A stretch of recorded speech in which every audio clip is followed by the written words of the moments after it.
কেন্দ্ৰীয় গৃহমন্ত্ৰী অমিত শ্বাহ আৰু তেজপুৰত SSBৰ 60 সংখ্যক প্ৰতিষ্ঠা দিৱসৰ কাৰ্যসূচীত অংশগ্ৰহণ কেন্দ্ৰীয় গৃহমন্ত্ৰীগৰাকীৰ আৰু অসমৰ দ্বিতীয়টো দিনৰ প্ৰথমটো কাৰ্যসূচী তেজপুৰৰ SSBৰ প্ৰতিষ্ঠা দিৱসৰ কাৰ্যসূচীত অংশগ্ৰহণৰ জৰিয়তে আৰম্ভ হৈছে কেন্দ্ৰীয় গৃহমন্ত্ৰীগৰাকীৰ SSB জোৱানৰ অভিবাদন গ্ৰহণ কৰে কেন্দ্ৰীয় গৃহমন্ত্ৰীগৰাকীয়ে।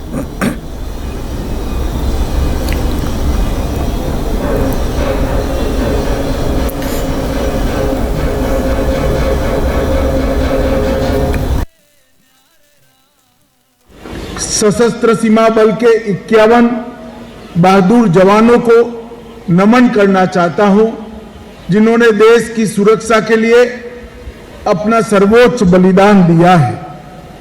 गत वर्ष ही 5 कर्मियों ने कर्तव्य पथ पर अपने प्राणों की आहुति दी है। मैं 51 जवानों के परिजनों को इतना जरूर कहना चाहता हूं कि आपके परिवार के सदस्य ने बहादुरी बताते हुए जो अपना सर्वोच्च बलिदान दिया है, देश आज चैन की नींद ऐसे बलिदानियों के भरोसे पर ही जी रहा है। मैं 51 बहादुर जवानों को नमन कर विनम्र श्रद्धांजलि देना चाहता हूं। मित्रों, आज परमवीर चक्र सम्मानित लांस नायक करम सिंह जी की पुण्यतिथि।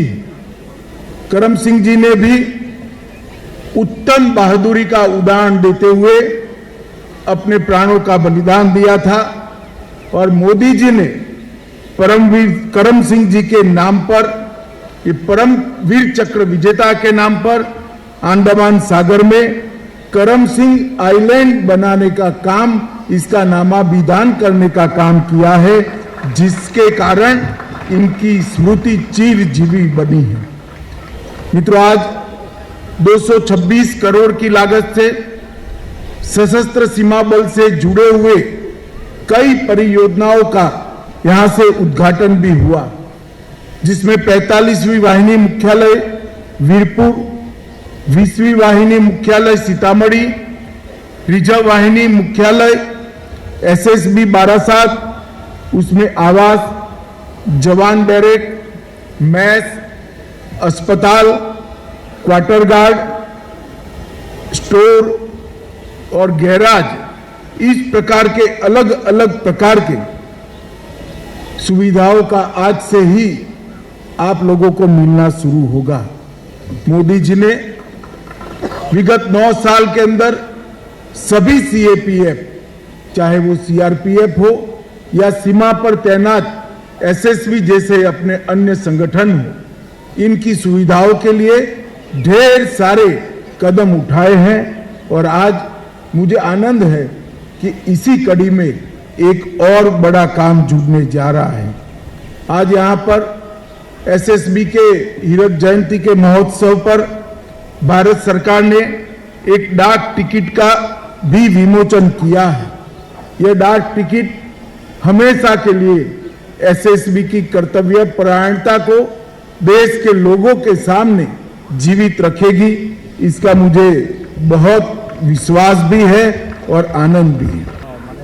देश की जनता को बताना चाहता हूं, जब से मोदी जी देश के प्रधानमंत्री बने तब से 2014 से रिक्त पदों को भरने के लिए और हमारे बॉर्डर की सुरक्षा करने वाले कर्मियों के कार्य बोझ को बांटने के लिए बहुत बड़ा अभियान चलाया गया। 1,75,000 रिक्तियों की भर्ती 2014 से अब तक 9 साल में पूरी कर ली गई है और किसी भी 9 साल में होने वाली भर्ती से 1-2 गुना से ज्यादा है। वही दर्शाता है कि आपके कार्यबोझ को घटाने के लिए सदा भारत सरकार कटिबद्ध है। पिछले वर्षों में भर्ती में तेजी लाने के लिए और योग्य प्रत्याशी चयनित हो, इसके लिए हमने NCC कैडेट्स के लिए बोनस अंक रखे गए हैं।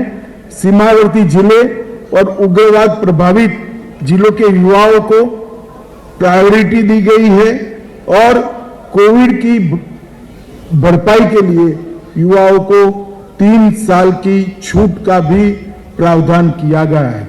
इसके साथ साथ अग्नि योजना में अग्निवीरों को 10% आरक्षण देने का काम नरेंद्र मोदी सरकार ने किया है।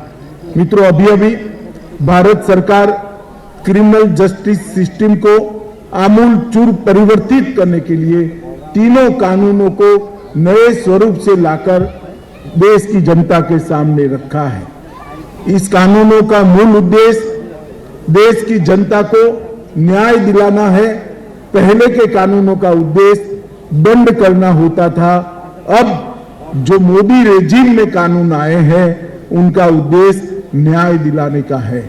मैं आज देश की जनता को यहां से इतना जरूर कहना चाहता हूं कि कानूनों के संपूर्ण इंप्लीमेंटेशन के बाद किसी भी एफआईआर पर ज्यादा से ज्यादा 3 साल के अंदर सजा कराने का काम समाप्त हो जाएगा।